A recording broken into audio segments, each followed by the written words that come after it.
नमस्कार फ्रेंड्स। आज की स्वास्थ्य परिचर्चा में हमारा प्रमंडल कुछ ऐसी बीमारियों से जूझ रही है जिसको हमें दूर करने के लिए, जिस बीमारियों को या जिस समस्याओं को दूर करने के लिए हमारे सीएस जुझार मांझी जी हमारे साथ हैं परिचर्चा में, और इन्होंने कई एक ऐसे कदम उठाए उस विषय पे बात करेंगे। खास करके वो सब बीमारियां हैं, सामान्य वायरल बुखार हो रहे हैं, टाइफाइड हो रहे हैं, कोरोना का भी लक्षण कहीं ना कहीं डिटेक्ट हो रहा है। तीसरी चीज़ मलेरिया में सामान्य भी और विशेष भी खतरनाक जो होती है। इसके बाद टाइफाइड, इसमें बेसिकली हेपेटाइटिस ए और बी, ए और ई, और फिर चिकन पॉक्स। ये आपको समझ में आ रहा होगा कि ये जो बीमारियों का नाम मैंने बताया, ये सब बीमारियां अपने इस प्रमंडल में, और खास करके प्रमंडल ही नहीं पूरे झारखंड में कई एक ऐसे जगहों पे डिटेक्ट की जा रही हैं और उसको युद्ध स्तर पे दूर करने की कोशिश की जा रही है। तो सर, एज ए सीएस, जो हम लोगों के एरिया में ये सब 7-8 तरीके की बीमारियां लोगों को माने अफेक्ट कर रही है, उसके लिए अपना डिस्ट्रिक्ट में क्या तैयारी है और उसके लिए आप क्या क्या कदम उठाए हैं? नमस्कार। सबसे पहले मैं बता दूं कि जो आपने बताया कि वायरल डिजीज़, आज के तिथि में वायरल डिजीज़ जो सबसे ज़्यादा अलर्ट रहने की बात है वो है H3N2, जो इन्फ्लुएंजा है। तो उसके संबंध में लोगों से मैं यही अपील करना चाहता हूं, जो कोरोना से बचने के लिए हमने जो विधि अपनाया था, मास्क पहनना, 2 गज दूरी, उसके बाद हाथ नियमित रूप से धोना, खांसें तो अपने कहने पर, इसी तरह से जो हम लोग ने अपना के आदत बना के कोरोना से मुक्ति पाया, उसी तरह से ही H3N2 में भी हम लोग मुक्ति पा सकते हैं। आज के डेट पे पूर्वी सिंहभूम जिला में एक भी H3N2 डिटेक्टेड नहीं हुआ है। हालांकि हम लोग ने कुछ सैंपल कलेक्ट किया है, लेकिन H3N2 अभी तक डिटेक्ट नहीं हुआ है। कोरोना पूरे ज़िले में केवल 1 पेशेंट है पॉजिटिव, जो टेल्को हॉस्पिटल में है इलाजरत। कोरोना का भी कोई समस्या हमारे ज़िले में नहीं है। उसके साथ साथ जो हेपेटाइटिस ए एंड ई है, ये भी वायरल डिजीज़ है।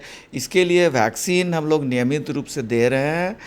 और जो टाइफाइड, एक्चुअली टाइफाइड तो बैक्टीरिया से होता है, दूषित पानी पीने से होता है।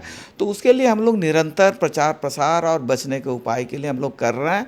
हम लोग सतर्क हैं। अगर कुछ ऐसा आता भी है तो सरकार की एडवाइजरी हम लोग को मिला हुआ है, जिसको हम लोग ने सभी प्रभारी चिकित्सा पदाधिकारी, निजी सभी संस्थान, सबको हम लोग ने शेयर किया है। एहतियात बरतें और सुरक्षित रहें। सर, चिकन पॉक्स की भी समस्या सर कितनी आ रही है? चिकन पॉक्स हमारे ज़िले में अब तक 4 प्रखंडों सरकार की एडवाइजरी हम लोग को मिला हुआ है, जिसको हम लोग ने सभी प्रभारी चिकित्सा पदाधिकारी, निजी सभी संस्थान, सबको हम लोग ने शेयर किया है। एहतियात बरतें और सुरक्षित रहें। सर, चिकन पॉक्स की भी समस्या सर कितनी आ रही है? चिकन पॉक्स हमारे ज़िले में अब तक 4 प्रखंडों में मिला है, और उस सभी का सैंपल लिया गया है, कुछ पॉजिटिव भी आया है। और चिकन पॉक्स से बचने का उपाय गांव के लोगों को भी भली भांति पता है इस चीज़ को, लेकिन फिर भी हम लोग के अपने तरफ से जागरूकता अभियान हम लोग चला रहे हैं। और चूँकि सेल्फ लिमिटिंग डिजीज़ है, आगे बढ़े नहीं, किसी की मृत्यु हो नहीं, उसके लिए जहाँ से भी सूचना प्राप्त हो रहा है, हम लोग इमीडिएटली अपनी टीम को भेज रहे हैं।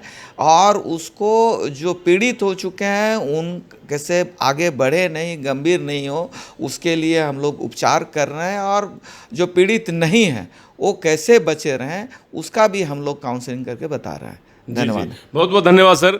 सर का ये कहना है कि बहुत अच्छे तरीके से हमारी तैयारी है, और पूरा जिला, जो कि अगर वो वायरल फीवर देखें, टाइफाइड देखें, या फिर मलेरिया या कोरोना या हेपेटाइटिस या चिकन पॉक्स और H3N2 जो इन्होंने बताया, उन सब चीज़ों को लेकर के अगर बात की जाए तो अपना जिला जो पूर्वी सिंहभूम है और पूरी झारखंड पूरी मुस्तैदी के साथ एकदम अपने स्वास्थ्य को ध्यान में रखते हुए लोगों के स्वास्थ्य के हित के लिए काम कर रही है।